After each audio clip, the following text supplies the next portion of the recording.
BDR সপ্তাহ শুরুর আগের দিন বিডিআরের ইতিহাস আর জওয়ানদের বীরত্বগাথা নিয়ে চ্যানেল আইতে এভাবেই শুরু হয়েছিল মহাপরিচালক শাকিল আহমেদের বক্তব্য নিয়ে সংবাদ।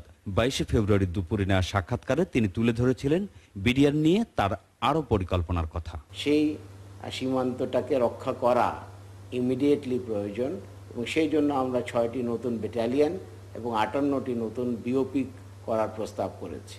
আর সরকার নীতিগতভাবে এটা অনুমোদন দিয়েছেন। যানবাহন প্রয়োজন, আমাদের নাইট ভিশন ইকুইপমেন্ট প্রয়োজন, আমাদের লিডারশিপের উন্নয়ন প্রয়োজন এবং আমাদের সংখ্যা বৃদ্ধি করা প্রয়োজন। শাকিল আহমেদের জন্ম ব্রাহ্মণবাড়িয়া সদরের ভাদেশ্বর গ্রামে।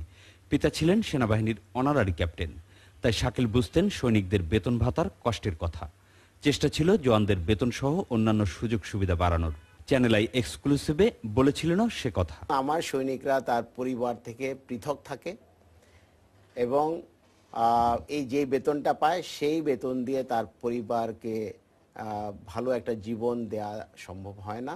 তা আমি মনে করি যদি আমরা বিডিআরের থেকে আরও ভালো কিছু আশা করতে চাই, তাদের সুযোগ সুবিধা, বেতন, রেশন বৃদ্ধি করতে হবে এবং তাদের পরিবারের জন্য যে বাসস্থান তার ব্যবস্থা করতে হবে। এবং যদি এটা করা হয় আমি নিশ্চিত যে বিডিআরের পারফরমেন্স আরও অনেক গুণ বৃদ্ধি পাবে। 1976 সালে সেনাবাহিনীতে যোগ দেন শাকিল আহমেদ। মেধা আর দক্ষতার সুবাদে অফিসার হিসেবে যুক্তরাজ্যের বাংলাদেশ মিশনের সহকারী ডিফেন্স অ্যাটাসে, বিডিআরের খুলনা সেক্টর কমান্ডার, সেনা সদরের মিলিটারি সেক্রেটারি এবং ব্রিগেডিয়ার জেনারেল থাকা অবস্থায় ব্রিগেড কমান্ডারের দায়িত্ব পালন করেছেন তিনি। আমি এই ব্যাপারে নিশ্চিত যে বিডিআর তাকে যেটা দায়িত্ব দেওয়া হয়েছে সীমান্ত রক্ষার, সেই দায়িত্ব সুষ্ঠুভাবে পালন করতে সক্ষম।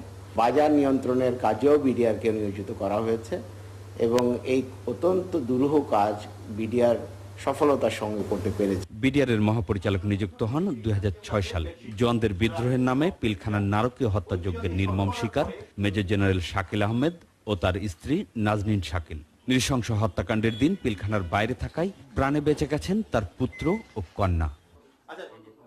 সঞ্জয় চাকি, চ্যানেল আই, ঢাকা।